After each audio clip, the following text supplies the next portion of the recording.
Hey, what's up? Check out this painting. Pretty cool, right? Guess what? You just enjoyed one of the works of history's most evil guy, Adolf Hitler. Really makes you think, huh? Now that I got you in a reflective mood, let's go back to school. Back to university, as the Brits call it. Prager University. Prager art correspondent Robert Florzak is back to explain why classical art is so good, and I'm here to disagree with him. If you're watching this, chances are you think you agree with me, and you're here to laugh at Prager University, or you came here from the Prager video to laugh at me. Listen, if you don't want to question your beliefs, then you can totally go back to your bubble. You can keep scrolling and just believe whatever you want to believe. That's fine. This isn't the video for you. But if you actually want to learn and you want to think about this openly, if you genuinely want to know why somebody painted this and why these suckers are lined up to see it, keep watching. How do we know that classical art, as opposed to modern art, is so good? I know. We're in the intro. He's already pausing it. What is this guy doing? You go 1 second and they already are like needling you, man. It's crazy. This is what we call a snuck premise. Even in the title, right? The title of the video is, why is classical art so good? And he starts the video by saying, how do we know that classical art is so good as opposed to modern art? He's saying, how do we know that classical art is better? The premise of the video, it literally assumes the thing that they're arguing for, which is that you can rank art and that classical art is better. I don't know. That doesn't sound very honest to me. If you're a Prager U fan and you don't think they're taking you for a ride just a little bit, then okay, maybe I shouldn't be surprised. I feel like Prager U is less about persuading liberals like me. PragerU like gives conservative people license to believe what they already believe by backing it up with a panel of their favorite like internet famous smart people. Hey, you think modern art sucks, right? You're right. Watch this video. We know it because it was produced within the demanding standards and refined principles of aesthetics, the centuries-old branch of philosophy that measures artistic quality. He did it again. This is fast one number 2 that they tried to pull on you, all right? Did you catch that?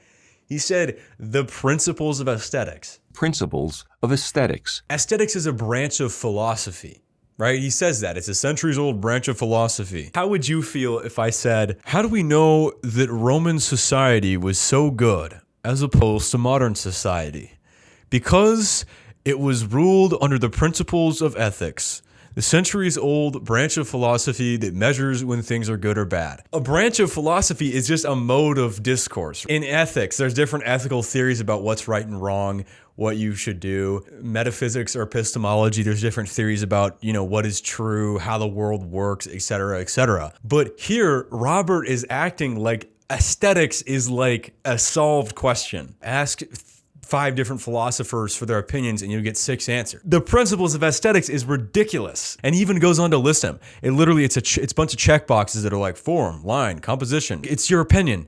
The principles he lists, these are just principles he thinks that make good art. PragerU is always trying to convince you that their argument is factual, but it's not like based on anything. Here, watch this. Painting, drawing, and sculpture employ a number of characteristics to the experienced eye, and even to the casual viewer.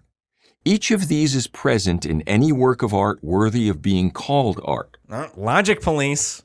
I have to logic police this guy because that's fast one number 3. Run it back. Each of these is present in any work of art worthy of being called art. So he's saying good art is good because it follows these principles. And how do we know that these principles are good? Because they're present in all good art.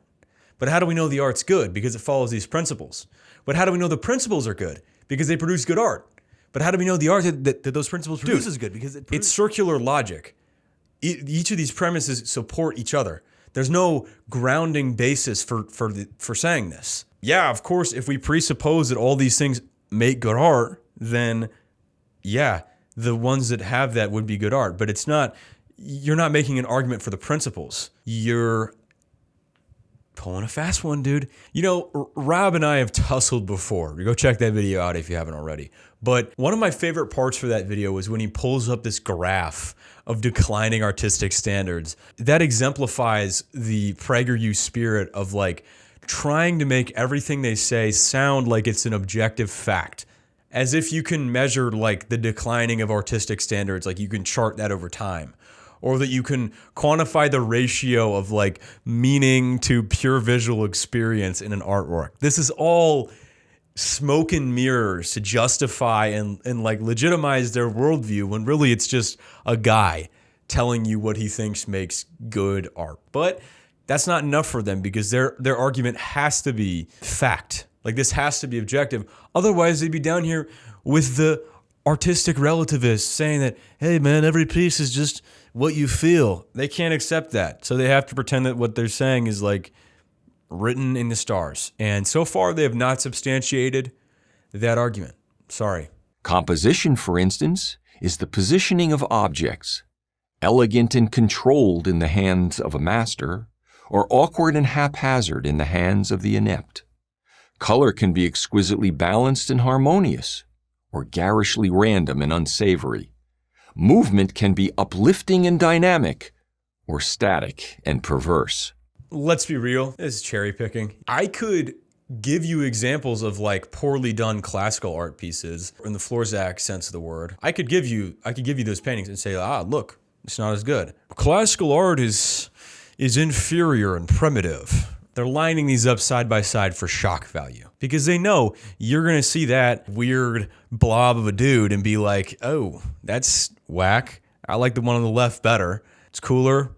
I can tell what that is. They know what they're doing. But anyway, let's address the elephant in the room. I know you're thinking, there's no way this loony postmodern pencil neck is trying to tell me that this is the same as this. And yeah, you're right, actually. I'm not going to say that these are the same thing. In fact, they're not even in the same ballpark, but it's not what you think. So stick with me. So when we try to develop an appreciation for modern art, we're kind of fighting an uphill battle because a lot of times these artists are not going to like bend over backwards to cater to the aesthetic sensibilities that we sort of develop. These artists are intentionally going out of their way to break the rules. It's not like this artist is trying to do a dying Gaul and they're failing at it because they're unskillfully executing the medium. They are self-consciously rejecting the rules that lead to the creation of something like dying Gaul. Modern art can be understood not just as art, but also kind of a meta-commentary on art. And if that doesn't do it for you, fine. I'm just trying to convey to you why somebody would create something like this. I'll admit, it took me a while to get this. Look, I appreciate classical statuary and Renaissance paintings just as much as the next guy, you know? But at the same time, I also have to strongly disagree with the idea that art can be ranked objectively because, guys, it's an art, not a science. Like, it's literally an art. It's an art, baby. Come on. Yeah, that's really persuasive, I'm sure. Come on, disagree with me. In my previous PragerU video, Why is Modern Art So Bad?, I chronicled how art began to decline beginning from about the 1860s when aesthetic standards were gradually abandoned. Let me ask you a question, and don't BS yourself here. This isn't going to be on the quiz. What do you think is more likely? That humans have always intuitively understood how to make good art. We've solved the question of aesthetics, and we are just witnessing the downfall and abandonment of those principles in real time? Or is it more likely that this is an optical illusion caused by the fact that time moves forward? And so from our perspective, the aesthetic standards that are grounding our reality are always being abandoned because in reality, they are just shifting. And that people in the 1800s thought that aesthetic standards are being abandoned.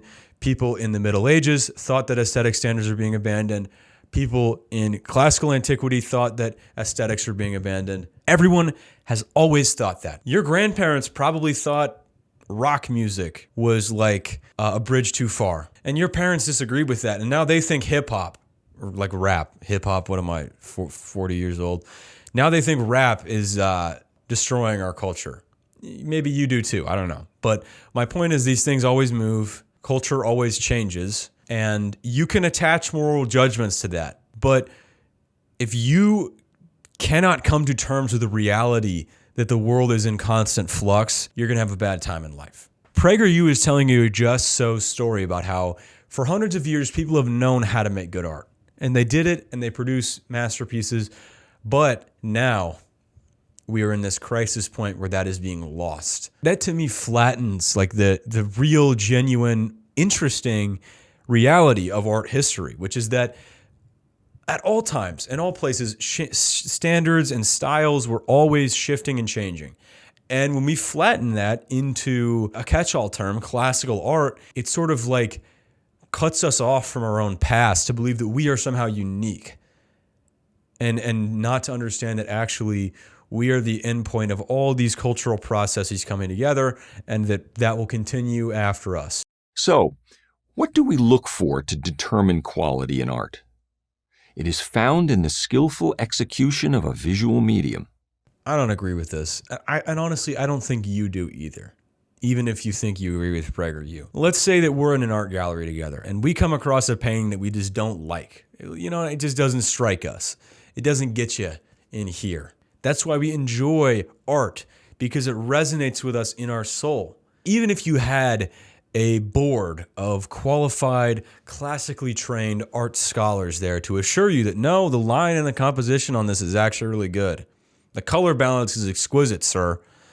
You'd be like, yeah, okay. It fails to do what art sets out to do. A great work can and should stand on its own without the viewer knowing anything about its meaning. I could say the exact same thing here. A good artwork should stand on its own without me knowing anything about the technical proficiency that went into creating the work. Right? Isn't that fair? Fundamentally, the experience of art is not about recognizing skill or appreciating social commentary. It's about something else, I think. It's about a third thing, a thing that we haven't talked about yet and that we haven't got to yet and that I'm not going to talk about yet. Art, by definition, is a visual medium.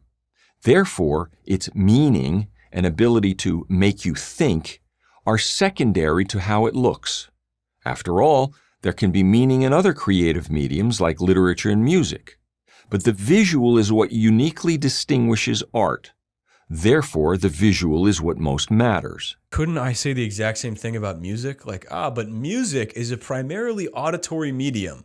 So therefore, the most important thing is how it sounds. Do we not care about how beautiful the prose is or how a song sounds? Like, why are those mediums more meaning-based, but art is more visual?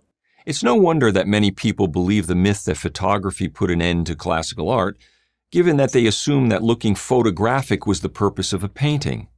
But that was never the goal of the classical artist. Quality of execution was. Really? You talk to him, or how do you know that? This is kind of a crazy claim to make, right? Like, oh, okay, it wasn't their goal? All right, I guess.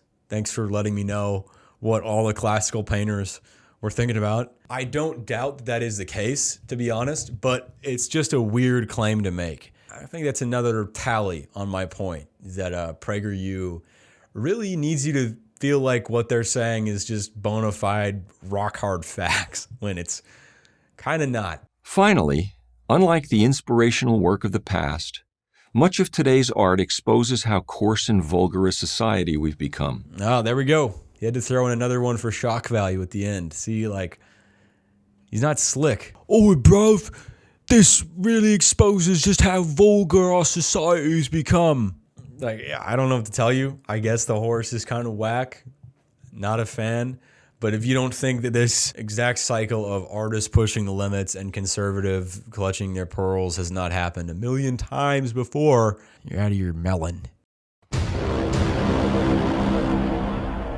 All right, we've been dancing around this question for a while, so I'll go ahead and ask it. Why is PragerU, a political channel, making videos about aesthetics and art history? To answer that, I think it might be helpful to reflect on what art is. What is art?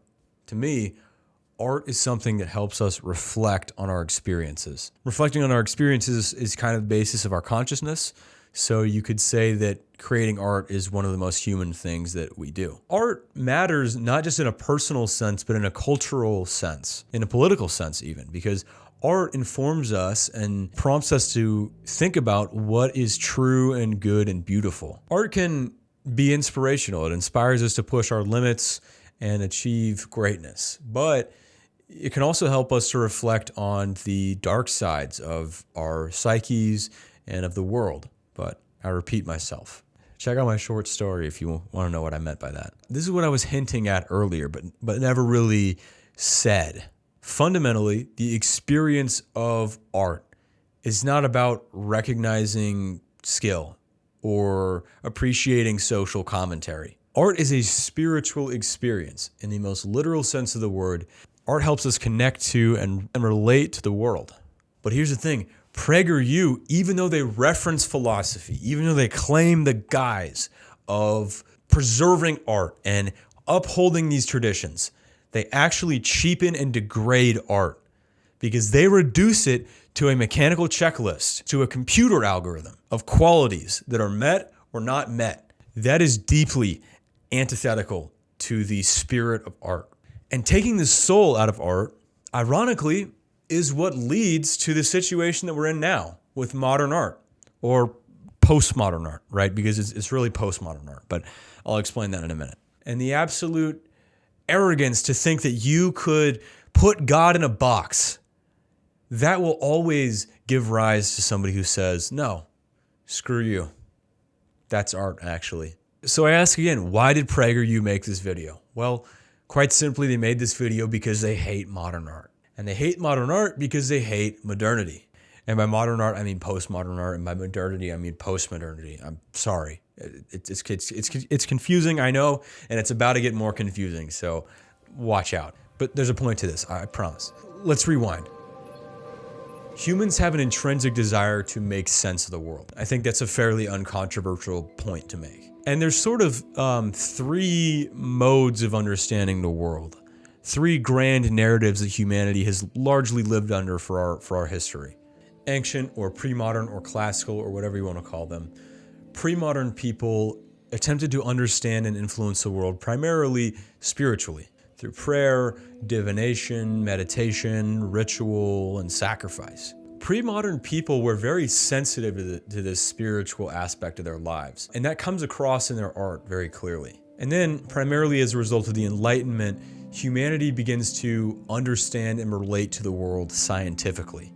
In medicine, industry, politics, and economics, the focus shifted to analyzing and optimizing different aspects of the human experience. We understand the world through reason today. The reason I'm making this video, I'm making arguments in hopes to persuade you.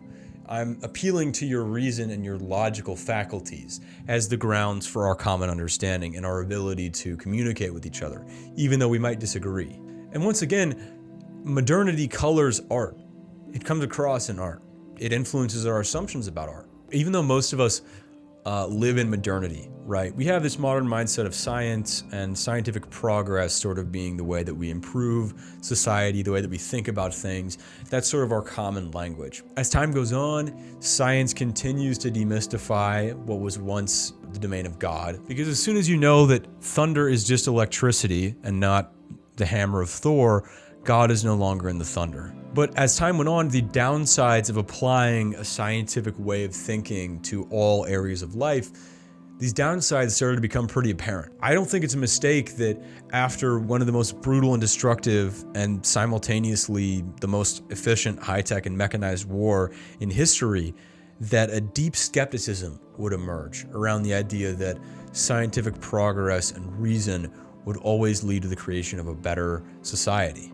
It's out of this sort of disillusioned, nihilistic, solipsistic moment that postmodernism comes into being. So postmodernity comes along and says, your gods and your way of understanding the world spiritually, it's just your brain pattern seeking. You're trying to find meaning and pattern in a universe that ultimately is just random. And you, with all your hubris and your numbers and your equations, you think you have the world figured out. But really, you don't. There's no grand narrative that could ever explain the world. There's no overarching meaning that could put this all together. You're never going to find that missing puzzle piece. So where does PragerU fit into this? PragerU doesn't understand art. And in fact, they take the soul out of art because they're operating under a purely modernist framework. Even when they try to convince you that God exists, they do it on the basis of a rational argument. They reduce art to a mechanical checklist. But hold on, we have another problem because postmodernity is also flawed. Postmodernity is corrosive. Postmodernity is self-defeating. Because when you believe that nothing is true, you can't properly orient yourself. All of these modes of thinking, they have their benefits and they have their drawbacks. Pre-modernism has no brain. Modernism has no heart. Postmodernism has no soul. If we can effectively integrate all three of these major worldviews together and hold them simultaneously, this will enrich and deepen our experience of art, but it will also enrich and deepen our experience of life. Like pre-modern people, we can let go of our rationality for a moment and invite in divine inspiration. And we can do this without getting carried away. Like modern people, we can rationally analyze the world to make good decisions, to make value judgments, to have a common base of understanding that allows all people to communicate. And we can do this without making life into an equation. And like postmodern people, we can understand that ultimately there is an element of the world that we cannot describe or define or control. That the reality of life is outside of our complete grasp. That we cannot make sense of everything, and that it doesn't make sense to make sense of everything. Like pre-modern people, we can see the divine inspiration on a canvas when we look at an artwork. Like modern people, we can analyze a work and break it down into its composite elements. And like postmodern people, we can recognize that at the end of the day, it's all just paint on a canvas. So to bring it back to modern art and classical art and the differences between them and the culture war surrounding them, I just hope that this video has given you a deeper appreciation for modern art, for a genre that you may have not considered, for a genre you may have written off, for a genre that you may feel is just PR stunts and subpar artists trying to pass off their mediocre work as deep. And of course that is an element in there, I'm not going to deny that, but I hope that you can see that there is, in a lot of cases, something deeper going on there. Because art allows us to reflect on our experience, and for better or for worse, modern art is an accurate reflection of the condition we find ourselves in this day and age. Postmodernism is not evil. It is a humble acknowledgement of the limits of our human understanding. That no matter how much we try to categorize and understand the world, ultimately there is going to be an aspect of it that is outside of our knowledge, outside of our influence, that defies categorization, that we cannot control.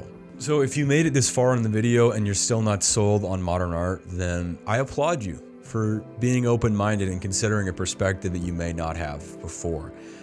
My recommendation for you is try Picasso.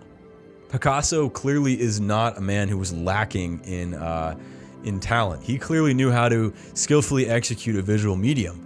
But I think that, you know, a lot of his work is fairly abstract. It breaks the rules to some extent, but there is also clearly a logic to it. He's a good counterpoint to a lot of the modern art that is typically like shown to the public for shock value. If you've never been a fan of modern art, check it out. You may like it. All right, bye.